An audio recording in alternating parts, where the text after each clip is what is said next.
Eu sou arquiteta, né? E eu sempre tive no meu perfil, assim, na minha carreira, a vontade de realizar sonhos e não realizar projetos. E quando eu conversei com o Thiago, ele me falou um pouco sobre um movimento. Se minha empresa existia um movimento, se tinha um movimento, né? Você é o seu projeto é o seu mundo. Eu acho que isso é uma percepção bem artística até, né? Cara, seu projeto é o seu mundo. Vê só, a arquiteta trabalha com projeto e agora ela não vende mais um projeto de arquitetura. Ela vende a concretização do mundo da pessoa. Puta que pariu! Quem aqui já não comprou? Show! E eu acho que o Profile hoje trouxe um movimento para minha empresa, que é, na verdade, você ser único, você ter o seu mundo e, na verdade, eu projeto sonhos, né? Eu projeto o mundo das pessoas, eu trago o mundo das pessoas para o bem-estar diário delas. Então, isso para mim ficou muito claro hoje, o movimento que a minha empresa tem em relação à sociedade, né? Que é realizar sonhos. Viu como é mais fácil vender? Você não concorre mais com ninguém, porque as pessoas entregam projetos de arquitetura. Você entrega a concretização do mundo, dos sonhos da pessoa. Pegaram? Como é diferente quando a gente começa a mudar a nossa percepção sobre pessoas? Vira a chave de tudo. Oi, gente, tudo bom? Meu nome é Angra Viana. Quem já foi nos cursos presenciais de Thiago já me viu perambulando para cima e para baixo com a câmera, filmando as reações e os questionamentos de vocês. Na última turma, Cíntia, que é uma arquiteta, ela fez um questionamento para Thiago sobre como trazer diferenciação para a empresa dela.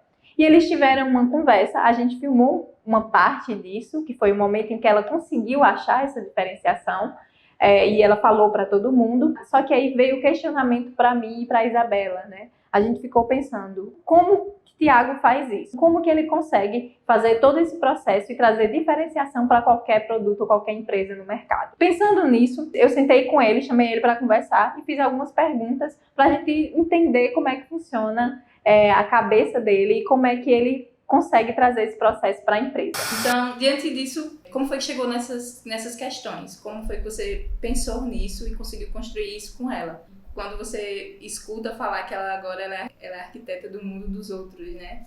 Então, como foi que você conseguiu chegar nisso? O que é que você pensou? Quais foram as questões?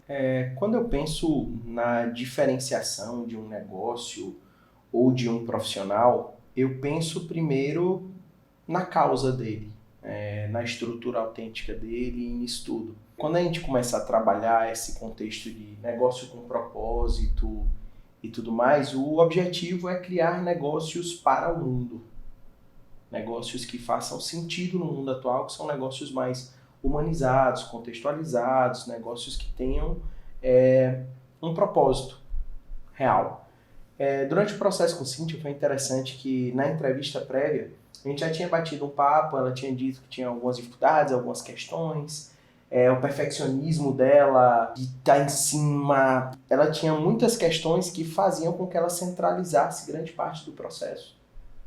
Então ela era a head, a cabeça do negócio, do escritório de arquitetura dela, ela tem uma equipe, só que muitas vezes ela se via no operacional, só no operacional. Então toda a questão dela, ela veio primeiro do fato dela estar sobrecarregada, sem conseguir entregar o nível de qualidade que ela quer, porque a equipe não estava entregando no nível que ela precisava, e se vendo no operacional, sendo que na perspectiva dela, e até daqui eu recomendei, que ela estivesse mais no estratégico, afinal é ela quem diz para onde está indo o barco. E é isso tudo, você vê, são informações que são muito antes do que até você chegar no manifesto de um negócio, no manifesto que faça sentido. Porque o grande problema é que os negócios, eles criam uma pseudocultura, missão, visão, valores, prega na parede e fica aquele papel sujo desbotado lá que ninguém sabe para que serve. Então, eu não trabalho dessa forma e eu acho que os negócios que trabalham dessa forma, eles estão se prejudicando. Porque se não é interno para a equipe, se é só uma mentira que você vende para fora, há um grande risco da equipe sabotar todo o processo. Então a cultura ela vem de dentro, vem do fundador, o fundador constrói a cultura, constrói a visão, para que o negócio existe, os padrões, as prioridades, e aí então ele começa a construir sua equipe, começa a transmitir esses padrões, e esses padrões são levados até os clientes externos, que existem os clientes internos e externos, os internos são a equipe. E a dor dela estava na equipe. Aí durante a conversa ela falou, não, porque a arquitetura é difícil, porque tem muito arquiteto no mercado. Hoje você pode comprar, você entra aqui na internet, você compra um projeto de arquitetura por R$700, e o cara ainda faz uma adaptaçãozinha. Então tem até... a tecnologia, ela é terrível nesse sentido. Ela direciona o mercado e ela não perdoa. Então, ou você está num ritmo de reinvenção, para o que o momento pede, com muita clareza de quem é o seu nicho, ou então você acaba à mercê do que o mercado te trouxer, do famoso que tem para hoje. E aí eu comecei a fazer algumas questões com ela e acabei extraindo isso, uma perfeição, uma necessidade de entrega grande, que a equipe tivesse um determinado ritmo. E durante o processo dela eu comecei a perguntar aquela questão. Quem tem um porquê encara qualquer como, Viktor Frankl. Ele é o precursor da logoterapia, da terapia de propósito e tudo mais. E isso está muito dentro do contexto do business de hoje, do que se faz de marketing e tudo mais. O Simon Sinek foi muito preciso ali no Encontre Seu Porquê, no vídeo que ele tem, que é o Golden Circle, o Círculo Dourado.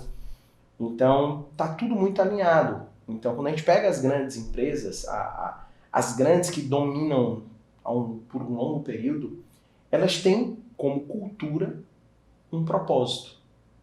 Então, elas normalmente vendem um movimento. O que é que acontece com os grandes profissionais, com os grandes arquitetos? Eles têm a sua assinatura. As pessoas muitas vezes não pagam pelo projeto, pagam pela assinatura dele. Então, isso tudo é já desmistificando que se a assinatura de uma pessoa tem mais valor que o projeto dela, por que ela está vendendo o projeto? Porque projeto, você pode comprar um projeto barato. O nicho dela é esse que quer o projeto barato. Ela está educando o nicho dela a valorizar o trabalho dela. Será que ela educa? Será que o marketing dela está educando a pagar realmente por um nível de serviço que ela tem? Será que o mercado que ela está entende o valor disso?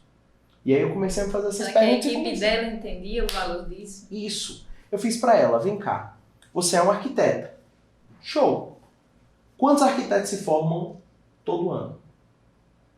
E aí isso machuca, porque você percebe que o rótulo que você acha ter um grande significado é igual a de um bocado de gente. E aí eu comecei a ir contra o rótulo, eu digo, certo. Sai do rótulo de arquiteto, o que é que o arquiteto entrega? Entrega projetos, entrega sonhos. Eu digo, sonho ainda é muito artificial, visto que, por exemplo, eu não tenho sonho de uma casa. Eu não faz parte do meu sonho. Minhas raízes são aéreas, então você não entrega sonho, você não me entrega meu sonho. Quem é seu nicho? Aí comecei a aprofundar nisso, e aí ela foi respondendo, cara, eu digo, o que é que faz sentido para você no seu trabalho? Pô, naquele instante em que o cliente brilha o olho, enche de lágrimas, se vê naquela coisa que ele tanto batalhou, que ele tanto suou, que ele tanto sonhou, que ele vê como se fosse a autenticidade dele, a identidade dele sendo manifesta fisicamente no lar dele, no escritório dele. Eu fiz, vem cá, então quer dizer que você concretiza os locais que representam autenticidades para as pessoas. É mais ou menos isso, não é um projeto pronto, é extrair o que é autenticidade, o que é aquela condição da pessoa. Então, você trabalha mais a pessoa do que o projeto, ela é. Aí eu questionei, a maioria dos arquitetos faz isso? Ela, não. Temos uma diferenciação. Então, para de vender projetos de arquitetura, porque aí o cara vai comparar o preço com o da sua vizinha. Quando você for vender, você vai dizer para ele, ei, eu não tenho um projeto pronto para você. Eu preciso extrair de você a sua autenticidade, a sua verdade e manifestar ela em um lugar que potencialize isso em você. Então, você sai da estrutura de ser um arquiteta para criar ambientes que potencializam a autenticidade pessoal e profissional das pessoas. Isso é um pouco diferente do que está no mercado. E se você está ali com uma equipe que entende isso, a equipe não vai estar levianamente. Não vai atender mal o cliente, sabendo que a parte mais importante do processo é o que ouve do cliente e não o que ela acha. Então você começa a direcionar os valores da equipe para esse norte. Então, acima do que você vai entregar algo que o cliente sinta-se forte, poderoso, presente, um habitante daquele ambiente. E muitas vezes o cliente vem, pô, quero um escritório igual de fulano. E aí quando você leva ele a pensar no escritório de fulano, né, não faz sentido. Então muitas vezes o cara vem perdido e você tem um papo com a pessoa que consegue extrair isso de você, quanto a mais você pagaria por essa experiência.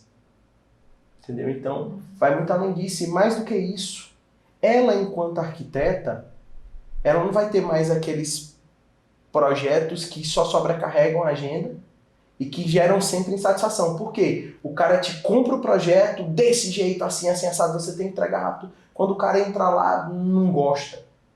Por que ele não gosta? Porque ele não teve clareza inicial do que é o projeto. O projeto é o que vem antes de tudo.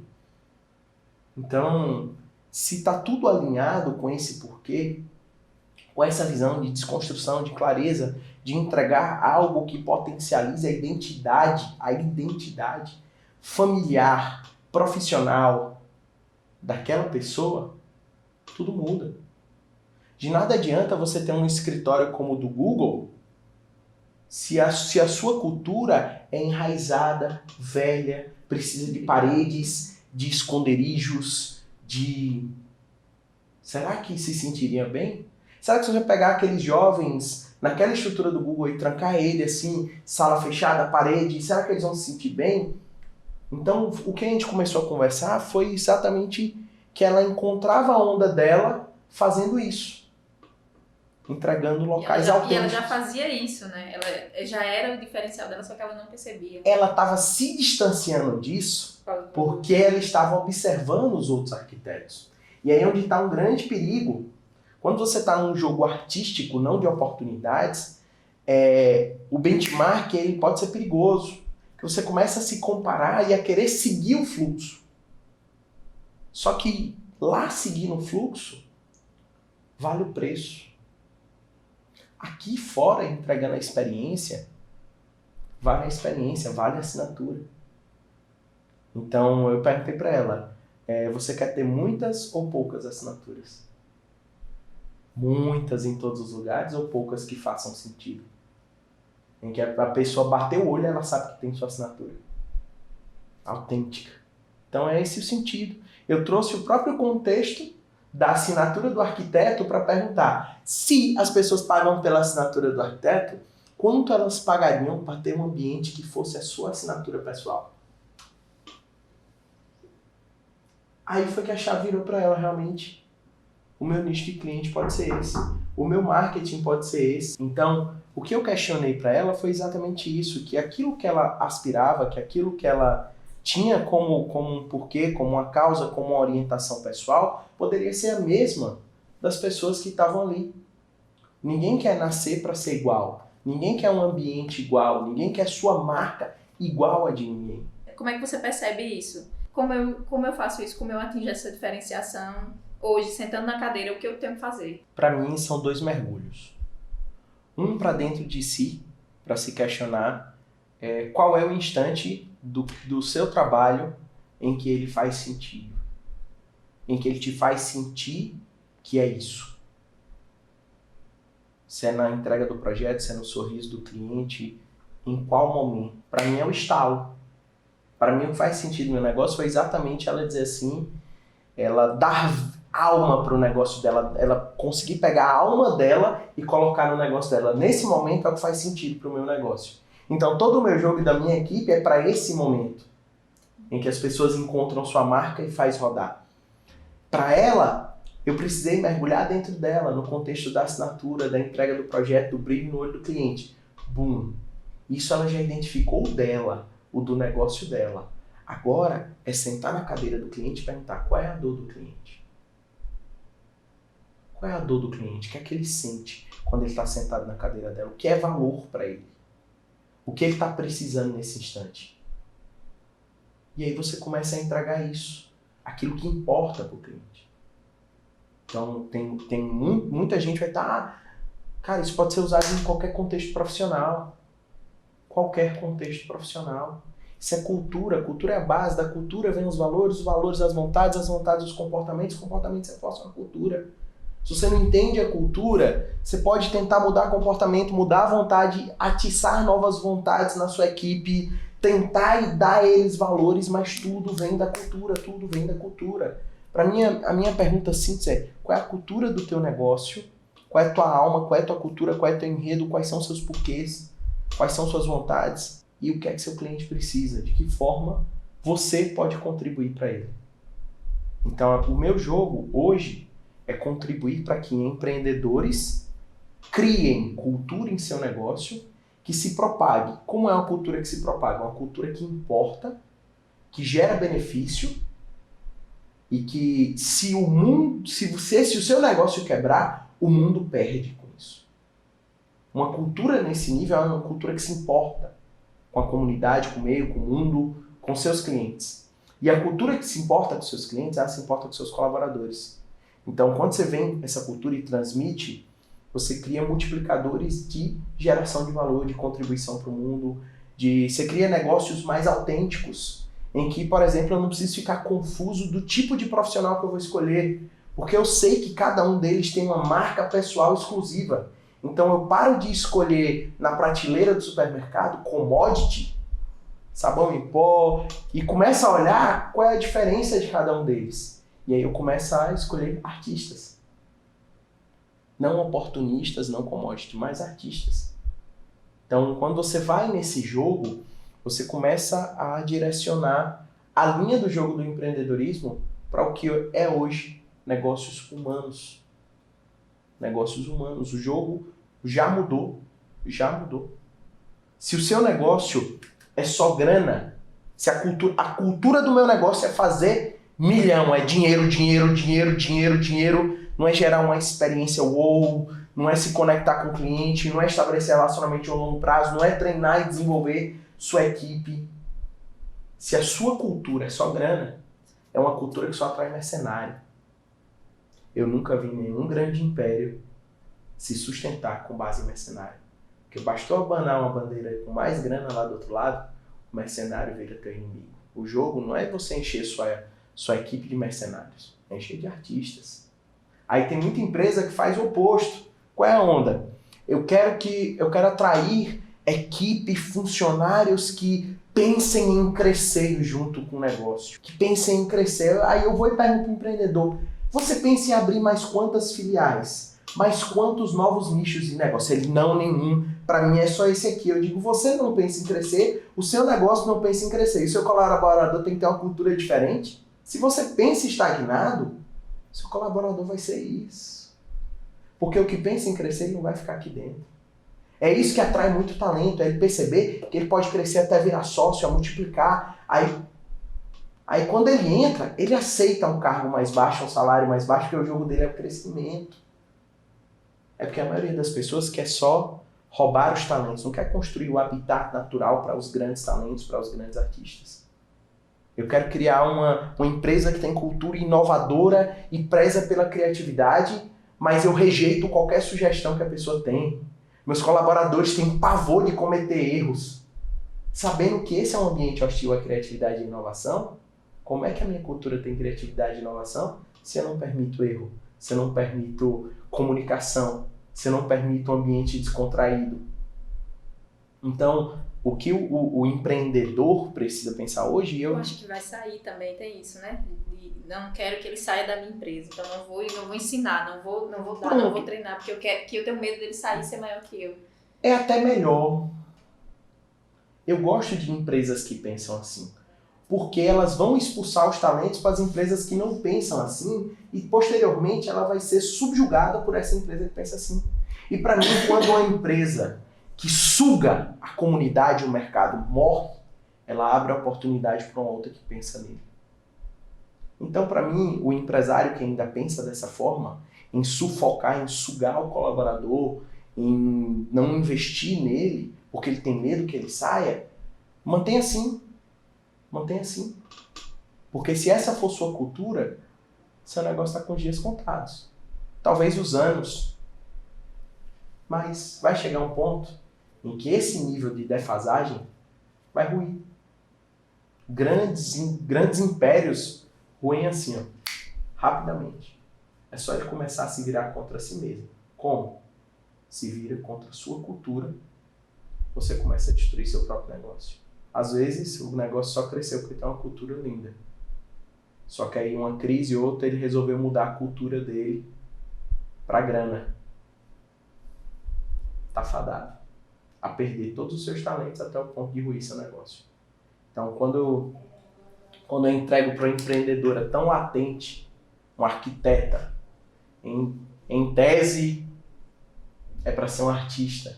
Quando eu entrego a ela uma condição dela manifestar, trazer o manifesto dela, nós acreditamos que todas as pessoas devam viver, trabalhar e construir suas famílias e negócios em ambientes que sejam uma extensão de sua autenticidade e de toda a sua característica.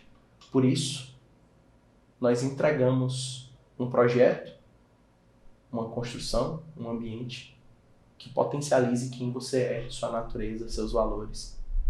Então, quando eu penso em uma arquiteta trabalhando nesse nível, eu já tiro ela totalmente da concorrência. Porque o cara que quer isso, ele não vai pesquisar por um projeto igual aos outros na internet. Ela só precisa, agora que ela encontrou a direção, entregar velocidade, que é o quê? Marketing, comunicação, conteúdo alinhado com isso, para esse nível de empreendedor. Quando ela fizer isso, ela vai atrair os clientes certos, que pagam o ticket certo e que vão extrair o que é certo da equipe dela. Se ela alinhar ela, a equipe e os clientes com isso, ela tem um negócio que só vai crescer. Essa é a visão.